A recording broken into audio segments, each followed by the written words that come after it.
most of you knew that Amazon paid 0 in federal taxes last year. It's not just Amazon, or it's not just this year. Amazon's lifetime tax rate, all the years they've been in business, 3%. So it's not unusual for the accountants to roll into Jeff Bezos' office and be like, hey Jeff, great news, 0 taxes again. And Jeff's like, I knew it. And then what does Jeff do? He goes to his vault, he takes giant piles of cash, he like gives it to the accountants put them in their luxury car, they drive home, they take the wads of cash, they throw it in their vault, and then they take a money bath, like Scrooge McDuck. It's like their annual ritual. And it is not their job, it's not their fault. It's their job to try and make sure that Jeff's happy and they pay as little in tax as possible. But again, it is our job to make sure they can't pay less in federal taxes than you all. And so, if you look around the world, every other advanced economy has figured this out and implemented a value-added tax, which would then give you all here in New Hampshire a tiny slice of every Amazon sale, every Google search, every Facebook ad, every robot truck mile. We get that money and we return it to you in the form of this $1,000 dividend, and again, a little bit of it floats back up. Now here's where it's interesting, John, is when I talk to folks in Silicon Valley and say, hey guys, we're gonna get the money from you, and then we're gonna give it to the people in New Hampshire, and then it's just gonna come back up. Half of them obviously are like, I hate that, obviously. But about half of them are like, yeah, that's reasonable. Because some of them are not jerks, they're just doing their jobs, they're just like, and then you say, hey, you automating away the jobs? Like, oh yeah, I'm automating away the jobs. How do you feel about that? Not good. Would you take a haircut to keep your country strong and whole? And then some of them said, yes, I would. So it's not that there's necessarily an extraction that's going to happen, because the smart techies know that it's enlightened self-interest for you all to have this money to keep our country strong and whole, and then they'll get a little bit of that money anyway. Yes, Miss. So obviously you have a lot of economic policies, and we're interested in your healthcare ones, specifically in regards to abortion access, because recently, Georgia passed a law that strictly limits it, legal in New York. Yes, it's a crucial issue. My stance on, sorry? Oh yeah, of course. She was asking about access to reproductive rights and access to care for women and expectant mothers and healthcare generally. Is that right? Yes. So on reproductive rights, I don't think it's a male legislator's place to determine what women's reproductive rights are. I think that all men should just get up and leave the room, and then women can decide what they want to do. And I have a feeling I know how women would come out. So it's tragic what's happening on state levels in terms of attacks on women's reproductive rights. And I want to do everything we can at the federal level to protect those rights. So that would include making sure that those rights are enshrined at the Supreme Court level. And so there's actually no number in the Constitution by the number of Supreme Court justices. I don't know if you knew that. It's not like it needs to be 9. And so among the things I would do at the Supreme Court level is I would change from lifetime terms to 18-year terms, because that just makes a lot more sense. And that's bipartisan.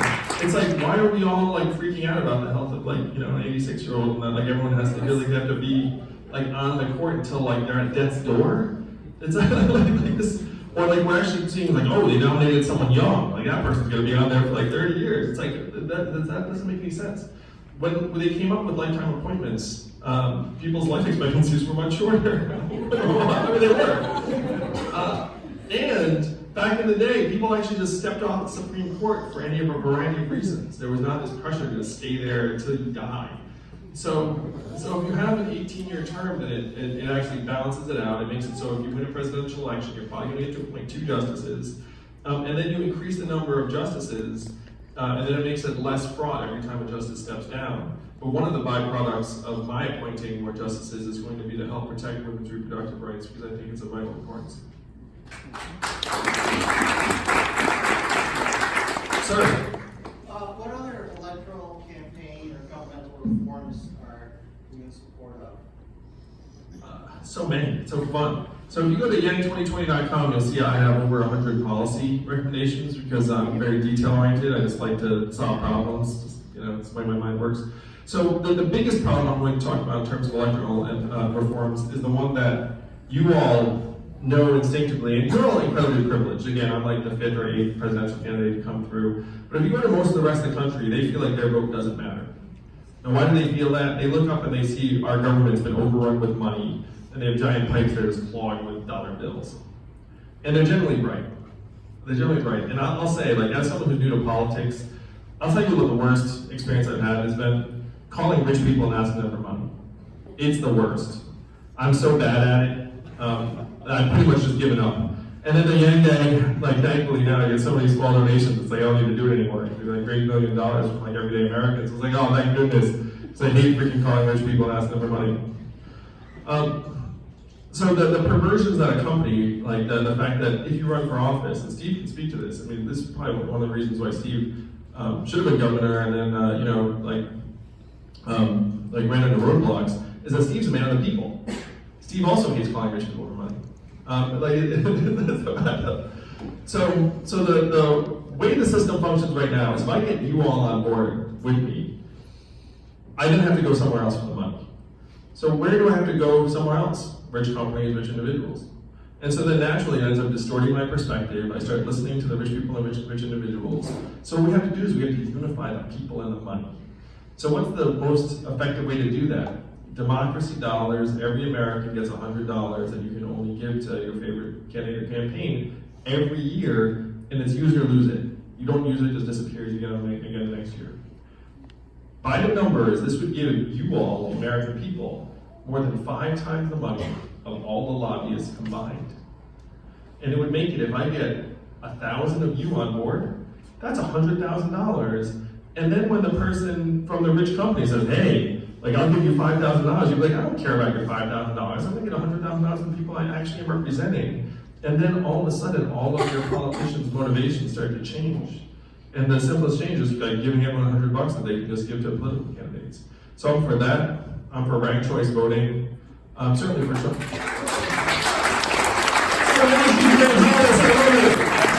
Ranked choice voting is the applause line. We need to have ranked choice voting because right now the current system ends up like changing outcomes. And so, if some people say if we'd had ranked choice voting, Donald Trump probably would have won in 2016.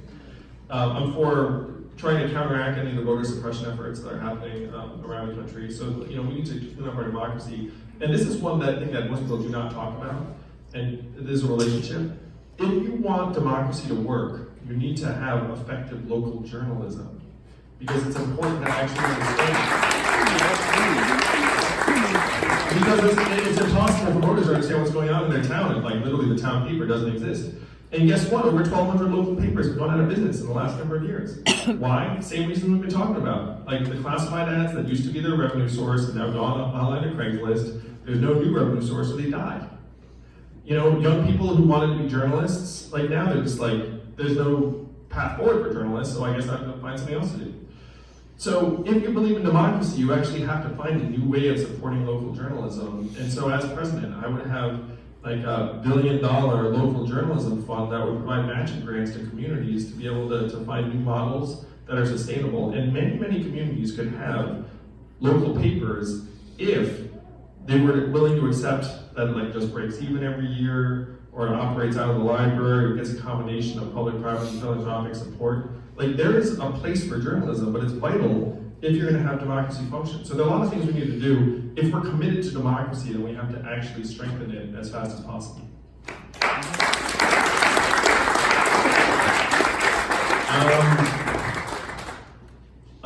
Don? Is that right? Dan. Universal. You're close to me. Here you go.